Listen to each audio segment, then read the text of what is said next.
Hello, Gaston County. Welcome to episode number 167 of Gaston's Great, a podcast highlighting some of the great things happening in and around Gaston County. I'm your host, Stephen Long. We're coming to you once again from the international headquarters of GSM Services right here in downtown Gastonia. We have another great guest today. I'm very happy to have Amia Massey on the podcast today, who is the Human Resources Director for Gaston County. However, that's only one of the reasons that she is on today. Amia is also the current chair of the advisory board for Gaston Together, where we serve together. I am looking forward to hearing about her leadership and community journey. Amia, it's great to have you on, and welcome to the podcast. Thank you, Stephen. I'm glad to be here. Yes, this is exciting. Luckily, Amia has original, I guess, is that the first time we met with your daughter? And yes. When I was coaching that fantastic team back at First Methodist. Championship team. Did we win a game?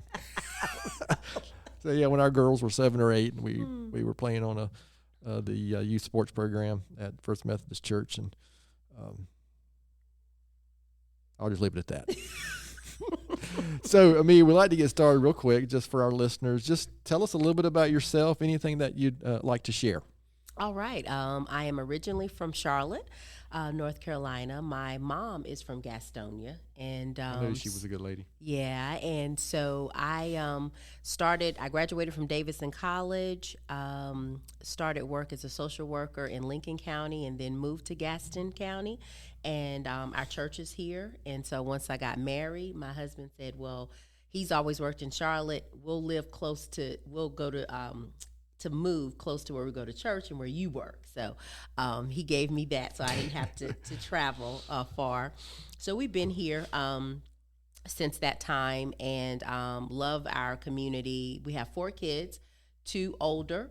I call them young adult humans, and then our 2 youngest ones. My son just graduated last year from Gardner-Webb University. Okay. I have a daughter who is at Auburn. The 2 oldest are out the house and have their own families. And we have our pet Marley, who's at home. And so that's me. I'm a family person. What is Marley? Marley, she's a pit bull. Okay. Friendliest dog ever. Okay. She's scared of her own shadow. So not a protection dog. I understood. But I'm a family person. I love what I do as the working in HR. And that I'll talk a little bit later about the journey there. But I enjoy working with people. And so that's kind of a little bit about me. All right. Well, we kind of like to start off with, talking a little bit about your work and then how that leads into community and your leadership journey. But kind of what inspired you to get to where you're going, what you're doing now and in this type of work? I was unemployed for 22 months. So after leaving social work, school system, I worked as a social worker there. I got a job as as the director of operations for the Gaston Boys and Girls Club. And eventually I was named the executive director. So I was there for 8 years until we closed. And I was unemployed for 22 months. That was a first. I've worked since I graduated from college, struggled just trying to understand what I was supposed to learn in this space. I had a master's degree, and I was accustomed to going on interviews and getting jobs that I applied for, and it wasn't happening. So I knew I liked working with people. I felt like I had the ability to, transition into a different career. And I began reaching out to mentors and just trying to figure out where's a good landing spot. And a friend of mine sent me the job opening for Gaston County HR. And I applied for it, got the interview. The commissioners put a hiring freeze on. I was like, okay, really? And so faith is extremely important to me. Sure. And I had to lean in, especially during that time, not working. And I found a scripture, and the promises of God are yes and amen. And so I said, all right, I believe your promise for me. I know there's a door somewhere that's going to open for me. I just got to hold on. And so I put the job in that scripture, in my Bible.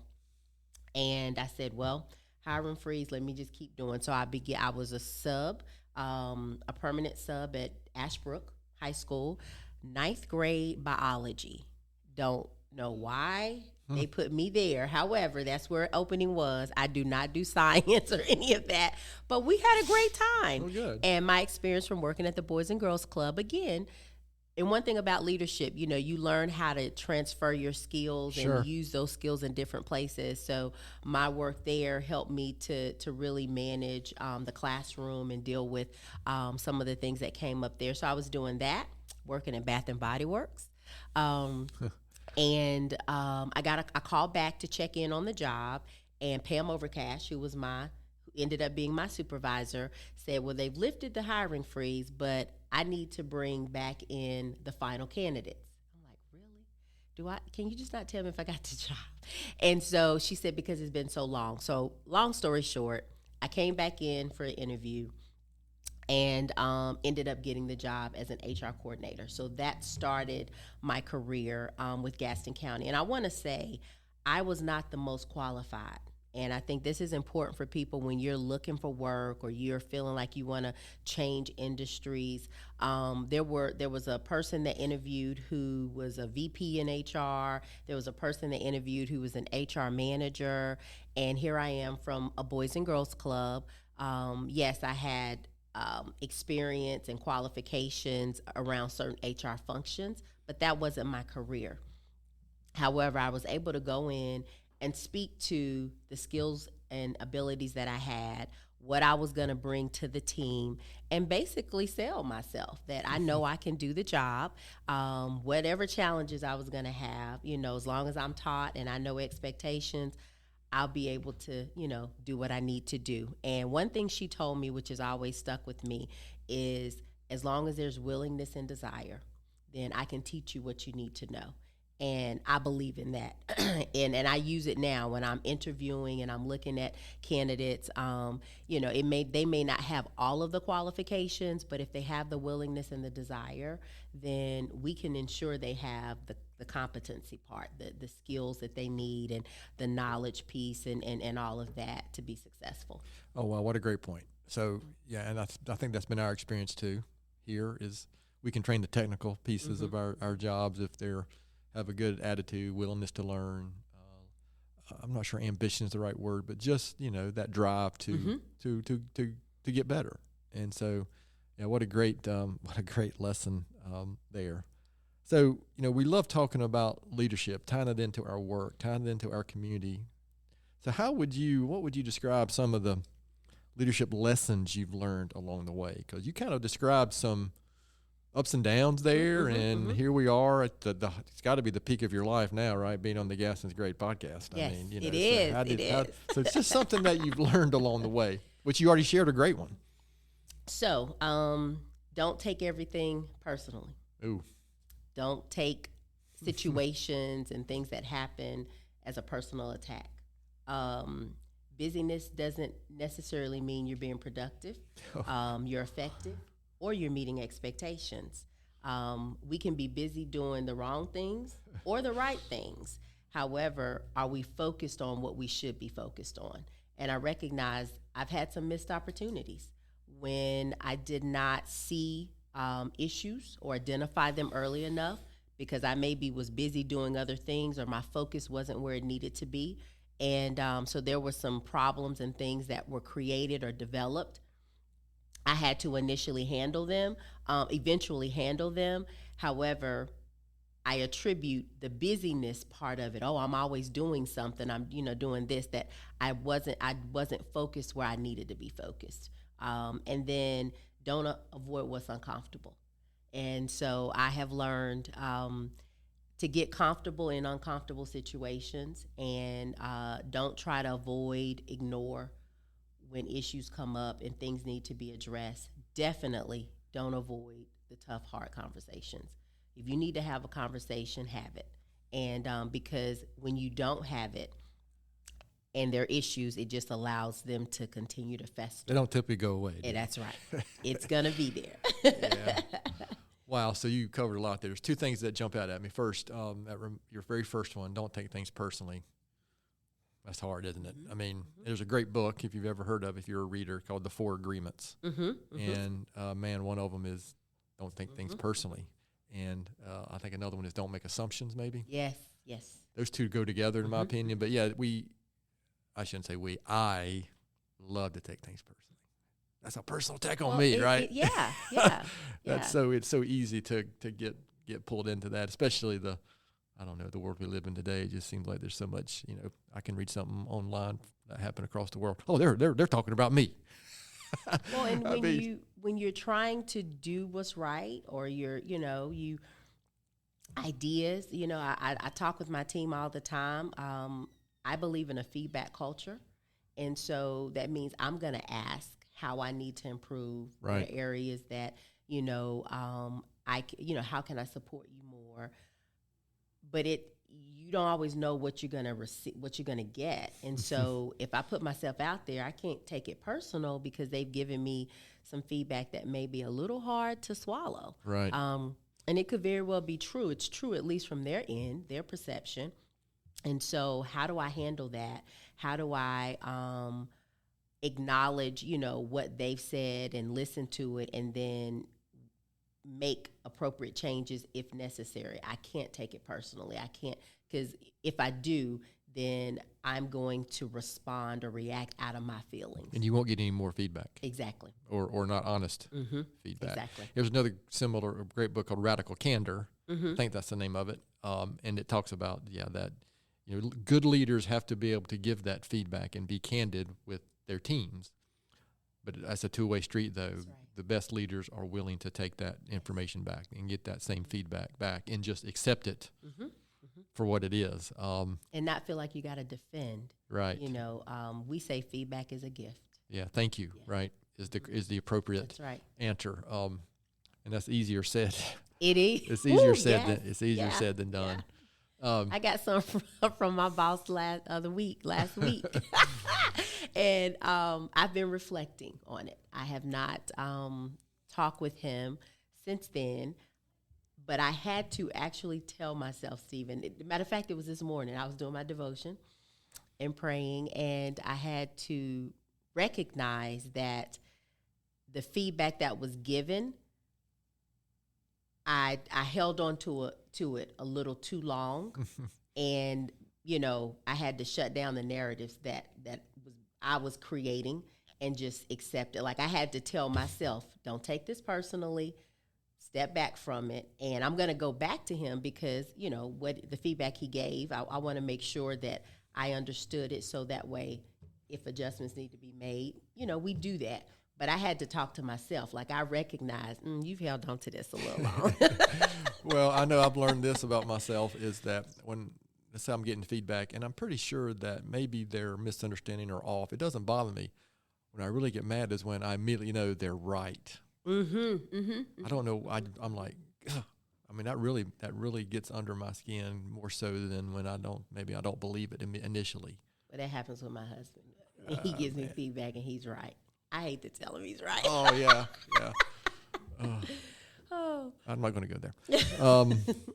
So you shared a lot there. I mean, where did you hear some of this stuff from? Is there something else that, leadership advice you've gotten along the way, or was what you just shared, and where did some of that come from?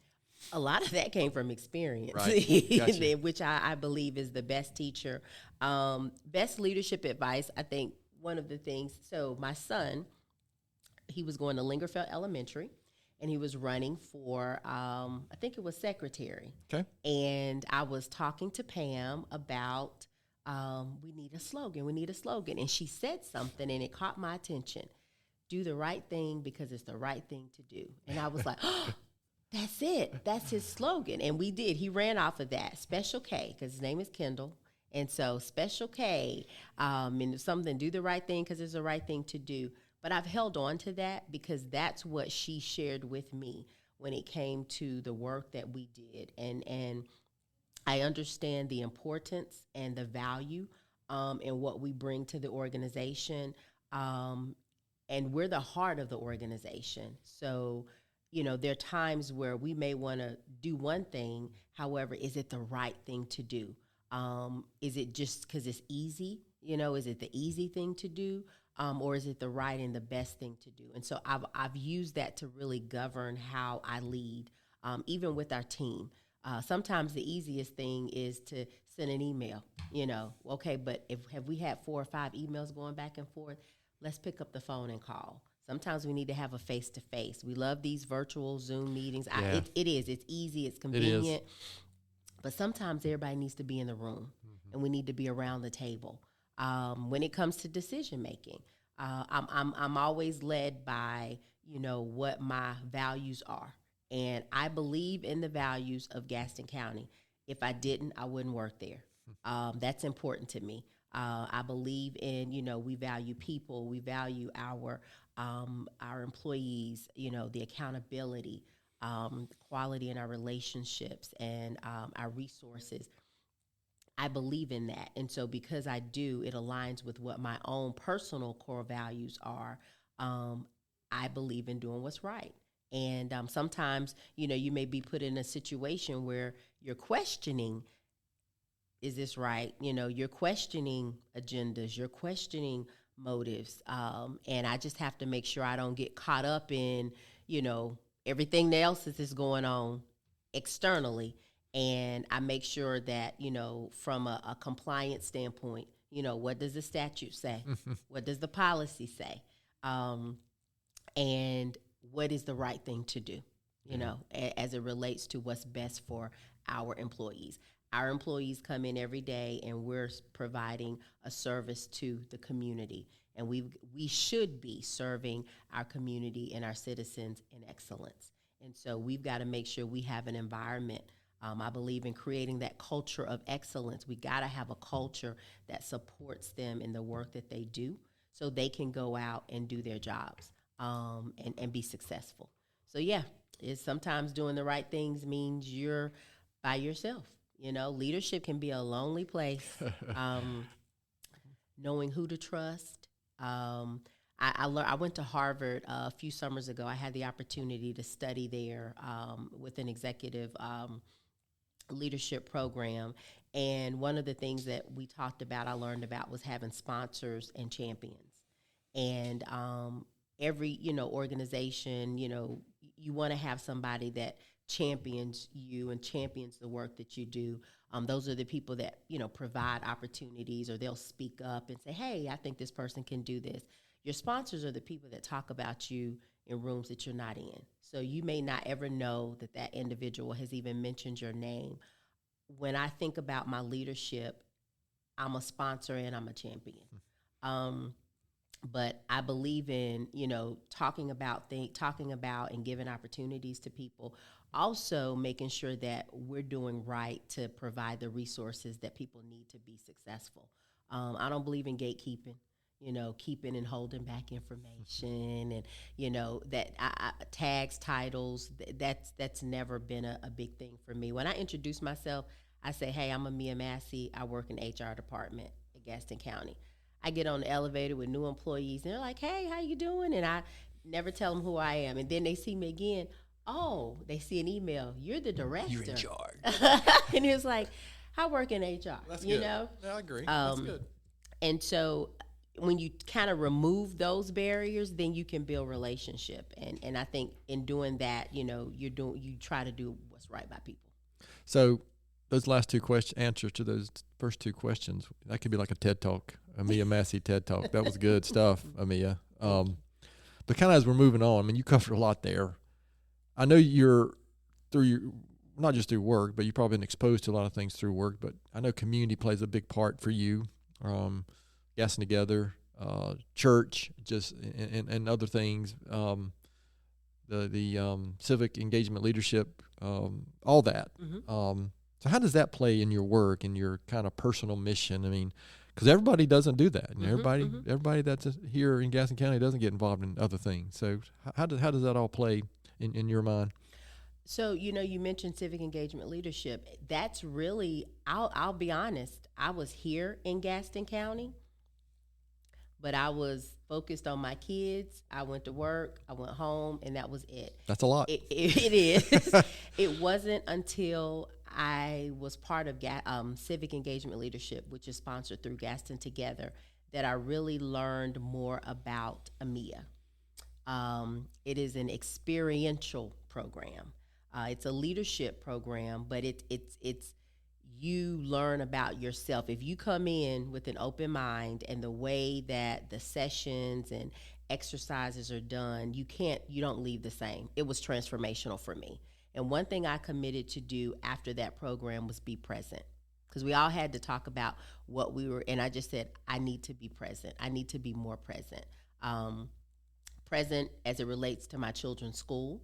I became the PTO president and all that stuff. But present as it related to my community. Because that's always been important in my family. My father he's 79 years old. He'll be 80 next year, and he is part of our association in the neighborhood. My parents are still in the house that I grew up in. Oh, really? He's a part of the association. He does all this stuff in the community. And I'm looking at him and I'm thinking, okay, he's 79 and he's doing this. You can do something. Yeah. And so civic engagement leadership taught me about being present, stepping up, helping, and just seeing where can you assist, where can you make a difference, being in the know about what's going on, what are some of the issues, and then where can maybe my skill set, my talents, my ability, how can it be used, to help. And so I was offered an opportunity to serve on the Gaston Together board. That then opened up opportunities for me to serve on other boards. And I'm I'm cognizant of my time and how I spend it. And I'm not a resume builder.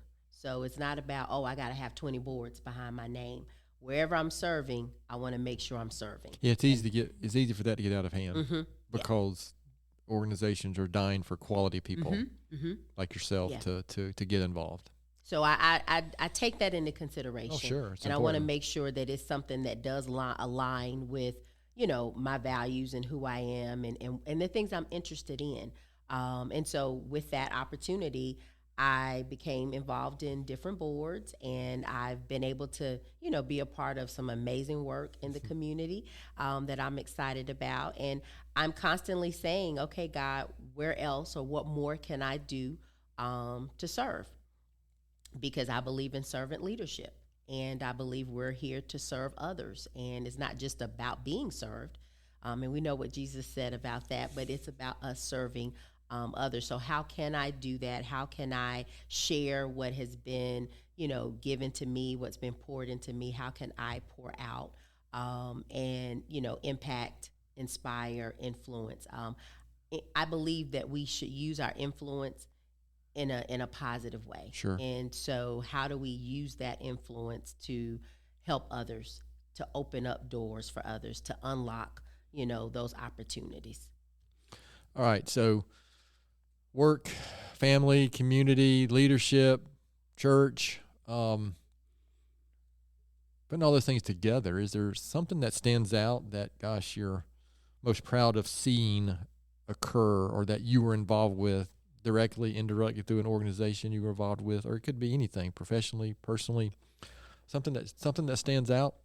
I would say professionally, seeing people that have trusted me with their growth and their development. I am a trainer at heart.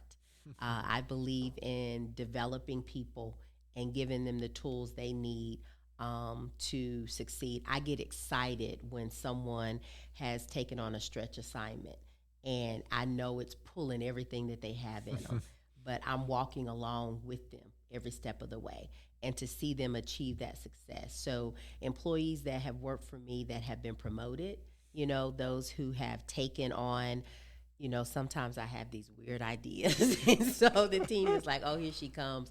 But taking on, you cast the vision as a leader, you cast the vision, and then you got to have vision carriers. You got to have the people and they take it, and they just, because of their skill set, their expertise, it blows your mind at what you can accomplish.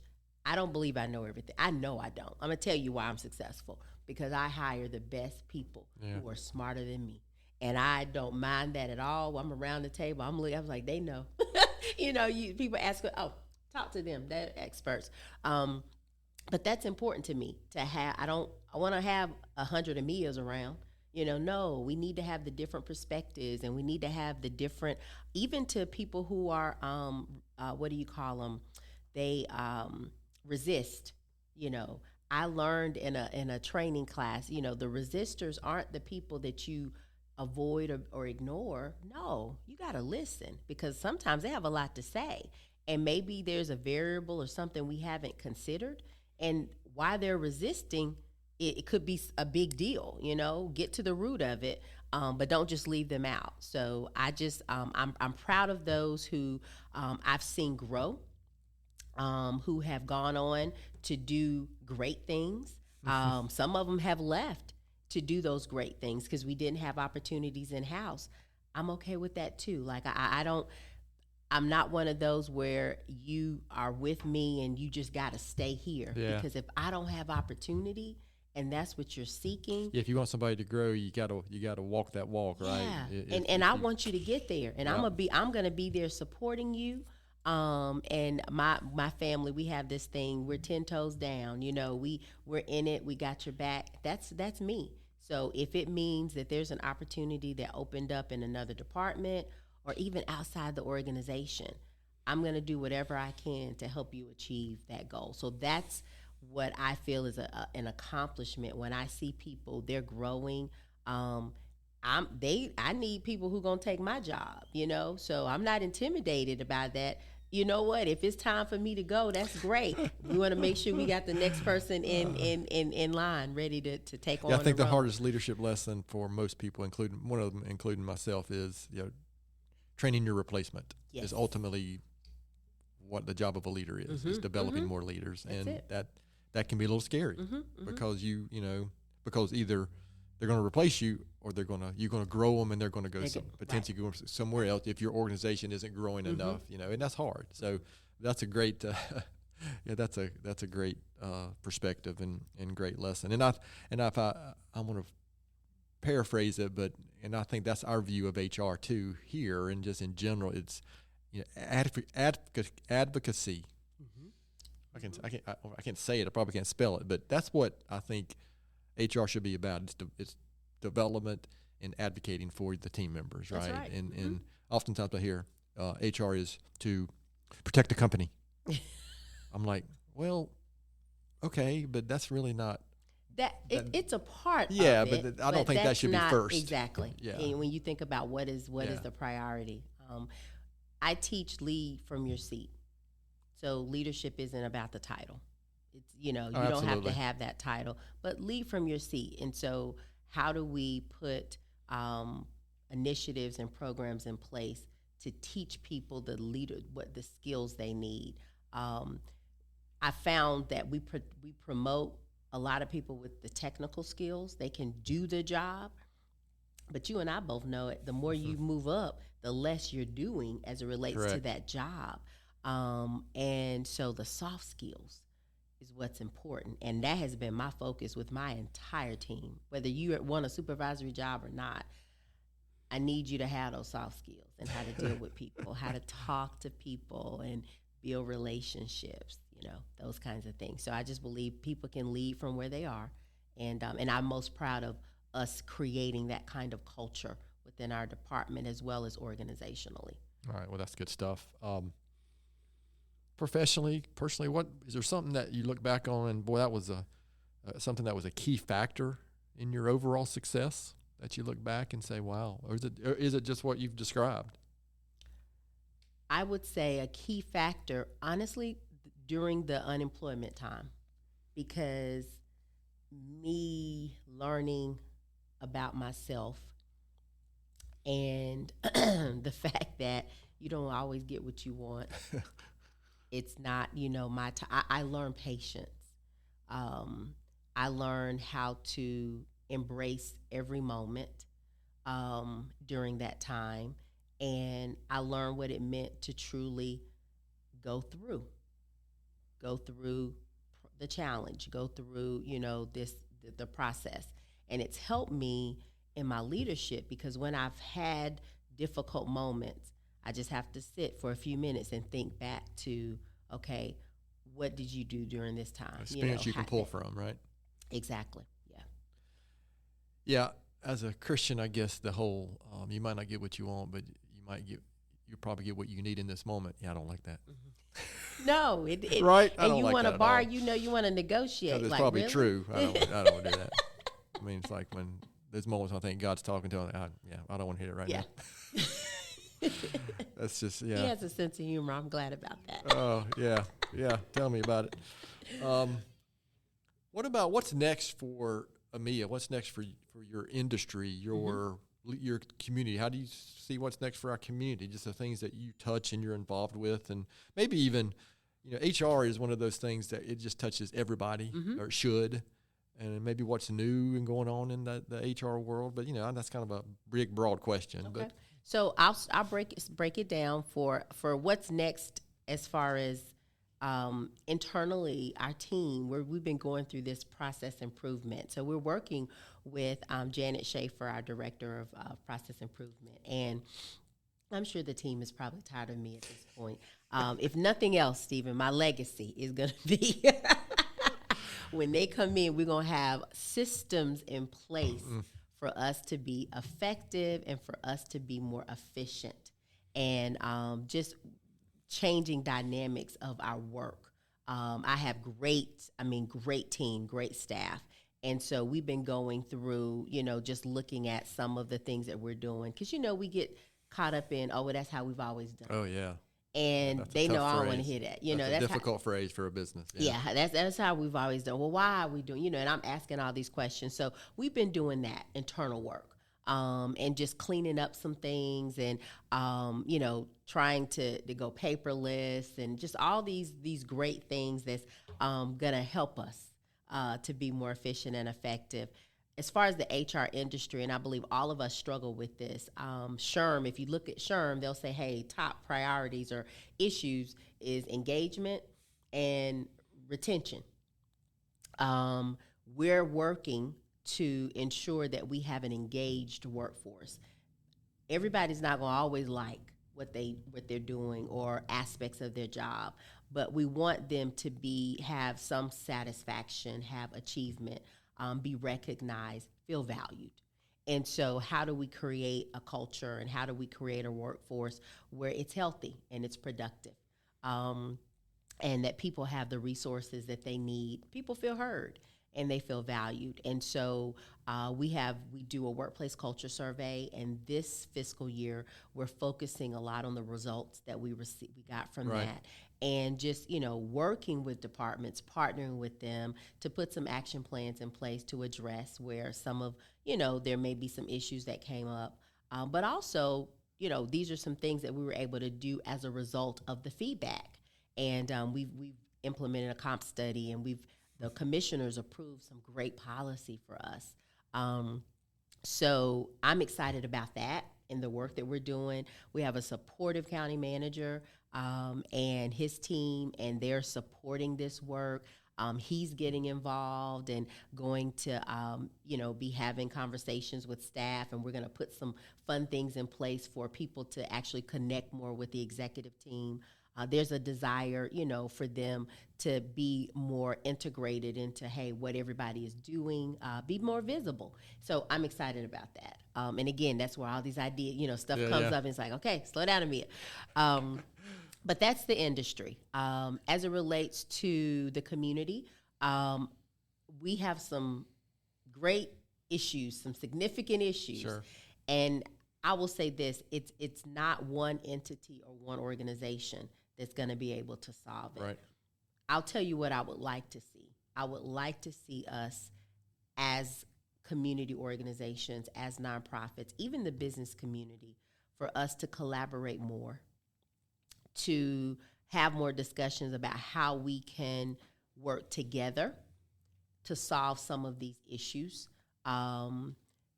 Reduce territorial, being territorial.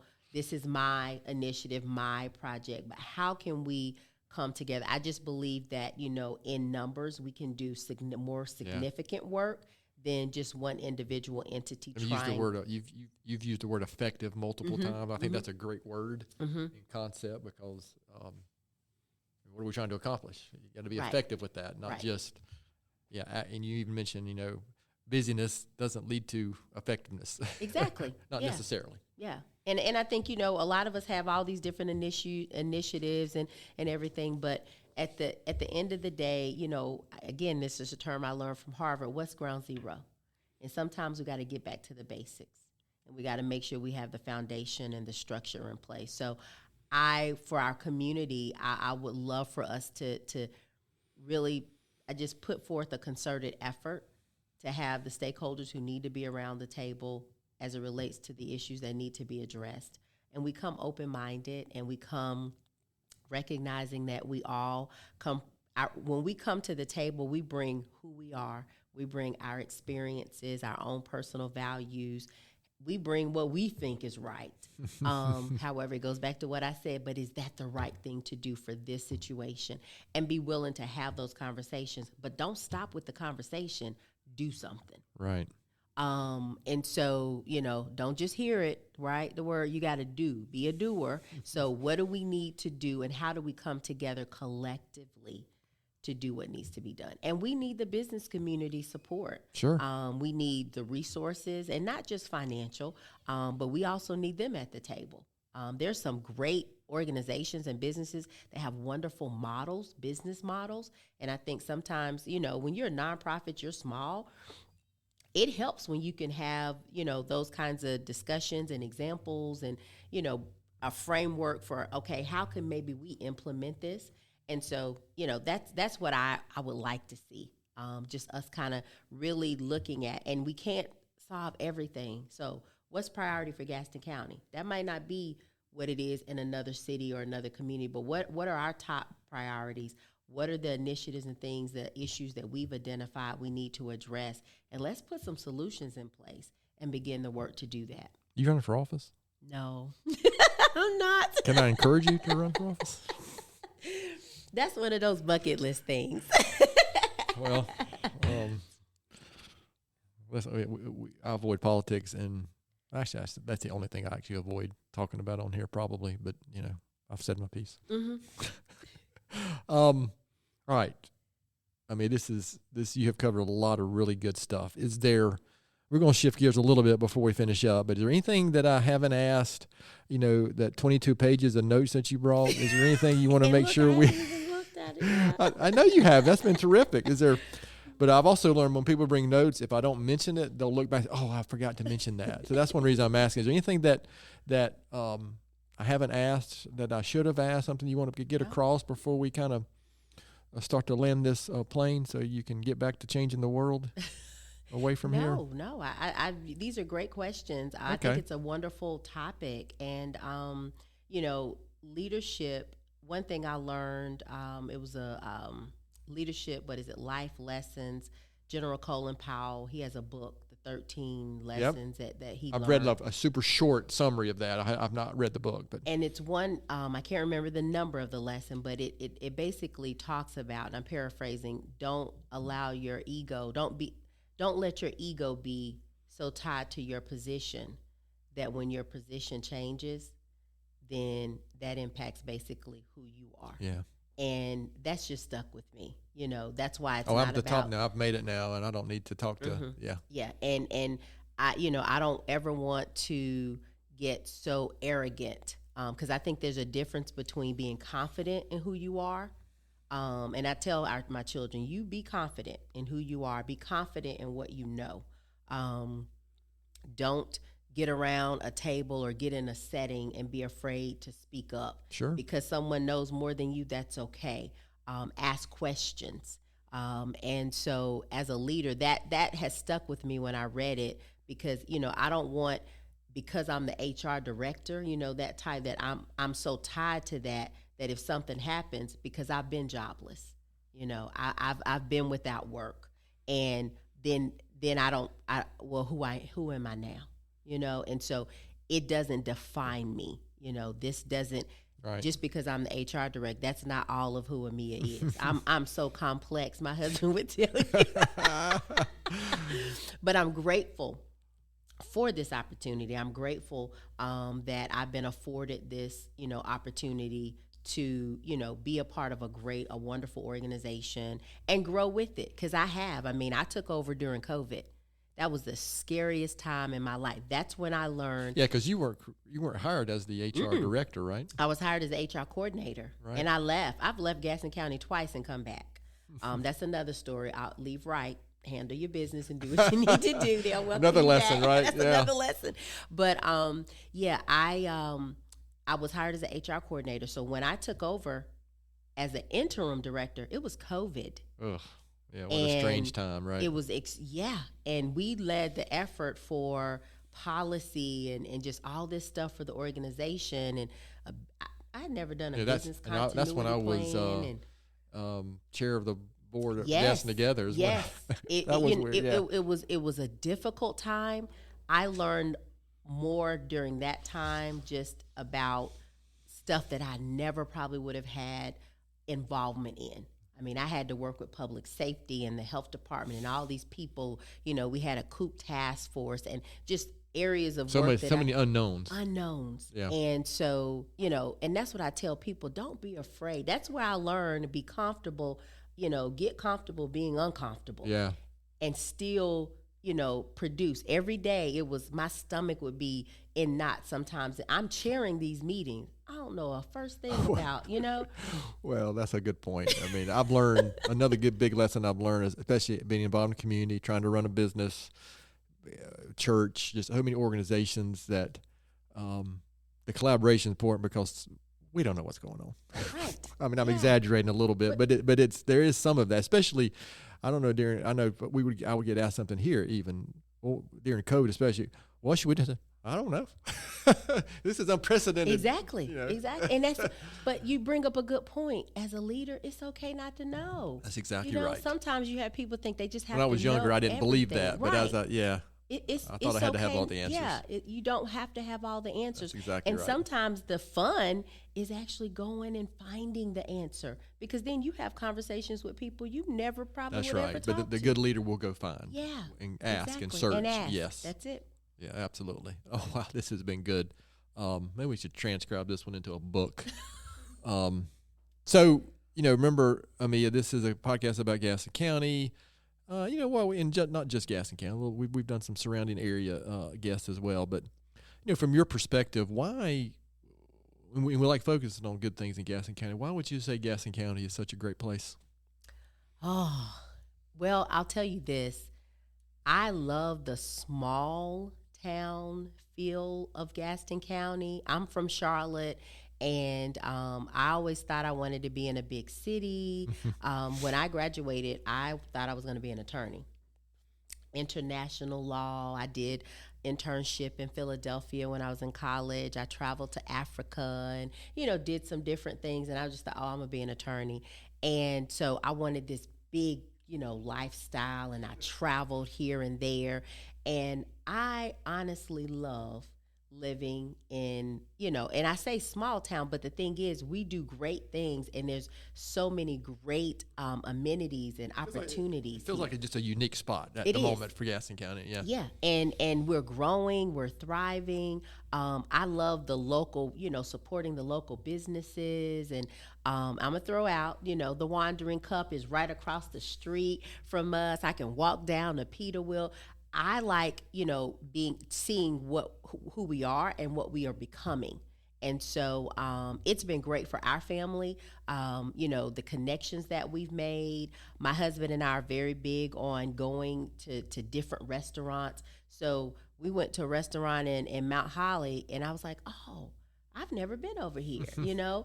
Mount Holly downtown's a neat little place, yeah. It's a neat place. So just, you know, the different areas here, I think that what it offers, you know, from the outdoor stuff to the indoor. Our staff did a retreat. And I'm sorry, I'm terrible with names, but it's a place over there, South Fork.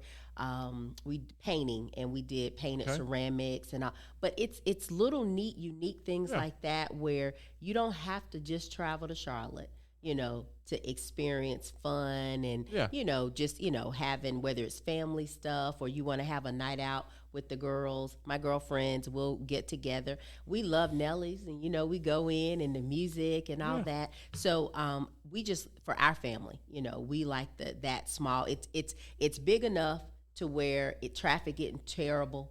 and you don't have to worry about running into people all the time. But then it's small enough to where it's still a family environment. And I do believe, regardless of what people may say, we help each other when needed. I agree. Yeah. And that it's not about your political affiliation. It's not about the denomination. It's not about whether you're a believer or you're not. When there's an issue and we need to come together on it, I truly believe there are people here who genuinely love and care for others, that, you know what, I'm here to support and do what I can do. And that's what at least that's what I've experienced, and I'm grateful for. Well said. Very well said. I love this next question. Knowing what you know now, Amia, I know this was just a couple of years ago, what advice would you give your 20-year-old self? This one I had to laugh. Take risk. Do not be afraid to take risk. I will say I was a vibrant, zealous, ambitious, young a child and one who was curious, young adult. Life happens. And we coin this phrase, life be lifing. And sometimes when that happens, you lose a part of yourself. And so the risk taker in me became more conservative and needed more security. Felt pressure to conform like we as we got through school and got older, yeah. And so there's some opportunities that I probably didn't necessarily take advantage of that I should have because of that. I'll also say, don't get caught up in the opinion of others or be a people pleaser. Be authentic. Be who you are. Embrace who you are. Don't ever let a title, position, or career, I talked about this earlier, define your existence. And what's most important is give yourself grace and love who God created you to be. I'm serious. We got book material here, Amia. So who's made the biggest impact on you? Now this probably makes me emotional. All right. My father. Okay. He's a servant leader, humble, integrity, character. He taught me and he has taught me what it means to truly serve and love people for who they are. Even when mistreated, you never know that he didn't care about the person. He walks the walk. He's not perfect at all by any means, but his life is a life of serving, a life of giving. He speaks the truth in love, and he demonstrated that for our family. And when I've had difficult times dealing with stuff, he said to me, Amia, everyone is not like you. And that's okay. Right. Everybody's not going to do like you do. Everybody's not. And my husband, I married a man who gave me the same advice. Everybody's not going to do like you do. Everybody's not going to think like you think. But he stands up for what he believes in. And even when it's difficult, a difficult situation, a difficult conversation. My father was a guidance counselor by trade and then went into the ministry full time. Okay. And I have seen... Which is similar, probably? Yes. I have seen, that's why I've really seen that love carry out, being a PK and just dealing with the church and how people can treat you. Because you think, hey, we all in the church. Well, it's not always... It's not always love that's being shown or we're exemplifying that. But he's just a man who I look back on the hard times that we had as a family, or the hard times that he may have endured. And the thing is, he never lost who he was. You always, he's the same person. And one of the biggest things that I have taken from his, I call it his message, his life is a message to me, a sermon to me, is how I show up matters. So every day I have to think about how I show up. And every day's not, I'm not, hi, how you doing? And even though that's part of my personality, but I have to think about how am I showing up, not just for myself, but how am I showing up for my husband, my family, my church, my employees, my supervisors. How am I showing up? What do people experience when they encounter me? Is it consistent or is it all over the place? Exactly. Yeah. And so he has, and I put building strong relationships. And I believe that's one of my gifts that I got from him, the ability to build strong relationships and navigate, the differences in opinions and the different perspectives and all of that. I believe in meaningful relationships. And I got that from my father. And so anybody that knows him, they call him AC. They know he will do anything he can for anybody. And I have watched that play out in our lives. He does put others first. Sometimes, I would say at the expense of we were on a trip to the Bahamas. I will never forget this. And he got a call about a member that had passed away. And he said, my mom said, we're going to have to cut our trip short. And I looked. And I said, why? And she said, well, so they passed away. I said, but they're going to be dead when we get back. And so I was like, that's not changing. Can we not have our trip? But those were the things that we kind of got accustomed to. How old were you? Do you mind me asking? I was, I think I was a teenager. Okay, yeah. well that's the first thing that would come to mind, right? But we had what does that have to do with me? Yeah, we were used to things being cut short or whatever, and so my mom kind of chuckled, but that was my dad. Yeah, he felt he needed to be there for the family, and so in my leadership, you can't be all things to everybody. Now, I got this from him, but what I will say is, what we've been trying to tell him is you got to take care of yourself, Yeah. You got to also... You can't help others. You can't help. There you go. And I've recognized that I've got to be healthy.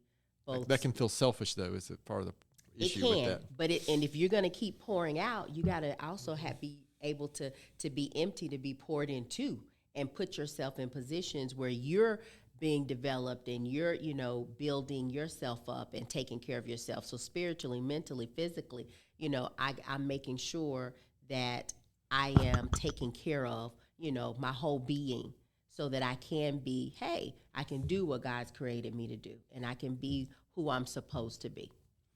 All right, so one last question. We're going to land this one. Doesn't have to be a historical figure, but somebody, if you could sit down and have coffee with or something, who would that be and why?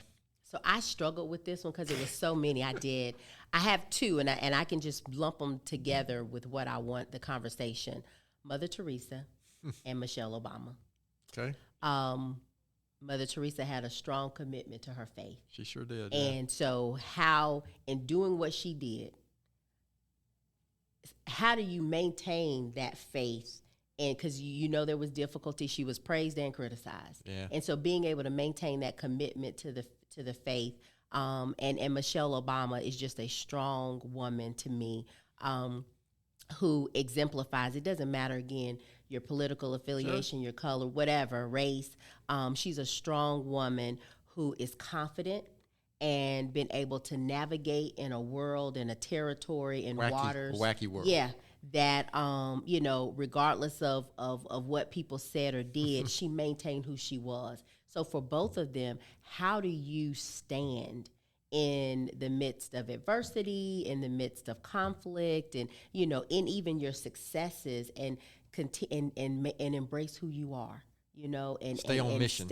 Exactly. Yeah. And that's what I would like to talk about. Being a woman. Yeah. That's interesting. Yeah, I've studied a little bit about Mother Teresa, and she had a way to stay on mission through all some crazy, and she was on the ground. Yes. Where it was needed, right? Exactly. I'm not doing that. Exactly. No way. Exactly. So I appreciate that. So before we wrap up, there's two things. First, if somebody wanted to go find out a little more about Gaston County, is it gastoncounty.gov? Is that the website? Yes, and Gaston, you can find stuff about the HR department or just anything they want to find out going on with Gaston County? That's it, www.gastongov.com. Any last words to close this one out? Enjoy the journey. Enjoy the journey. Life has twists, turns.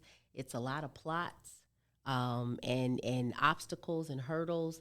You have the valley moments. And as I told my son the other day, I said, you have your mountaintop. Use the mountaintop. Use the time wisely when you're on the mountaintop. Because that's when you're celebrating and you're hey, you've got this achievement. But take that time and use it wisely, because when you're in the valley, it's then that you're going to need to remember the mountaintop experience.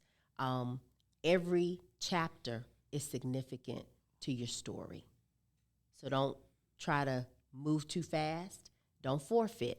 All of it works together for your good. Yeah, so I think we talk about the journey. I think we'd like to think there's some destination. I mean, there is an ultimate destination, but when we're here, I don't know that there is a destination. It's the journey, and how can we be a little better today than yesterday, and all of the things that we're doing and involved with. But I want to close out with one thing. One of my favorite books, and I think what I've heard from you today relates to this. There's a great book, in my opinion, by Stephen Covey called The 7 Habits of Highly Effective People. And my favorite one is first seek to understand before being understood. And I would, I kind of heard that as your underlying story and foundation, kind of. And that is, if we had a little bit more of that in the world today, we want people to understand us first instead of taking a step back and trying to understand, their circumstance and situation, whatever they're dealing with. Everybody is always dealing with something. That's right. All the time. And if we could just try to slow down and understand that, it would be maybe a little better. So, Amia, this has been great. Listen, I appreciate what you do, the person you are. Just your work in Gaston County impacts everything going on around us. But my work with you and being able to interact through Gaston Together, and somehow you allowing your child to be on one of my teams, and she survived, I guess. She did. I mean, but, so you're just, my experience with you personally has just been positive, and I appreciate even your family, right? Having a family here is a positive for our community. So I appreciate that. And that's what's needed in our community, right? Thank People who are here raising families and realizing and doing things that it's not just about them, right? So, again, I appreciate that greatly. So, to our listeners out there, thanks so much for taking time to listen to today's episode. Please continue to spread the word if you can about the podcast, and please don't hesitate to contact us here at our email address, which is podcast@gastonsgreat.com. We're always looking for suggestions for future podcast topics and guests. You can find the podcast and subscribe at the website, gastonsgreat.com, or anywhere you listen to podcasts. And please follow us on all our social media platforms. Thanks again to Amia for being our guest today. Gaston's Great is produced and brought to you by the great Rachel Cowart from GSM Services. I'm your host, Stephen Long. Thanks again for hanging out with us, and please keep coming back to hear more reasons why Gaston's great.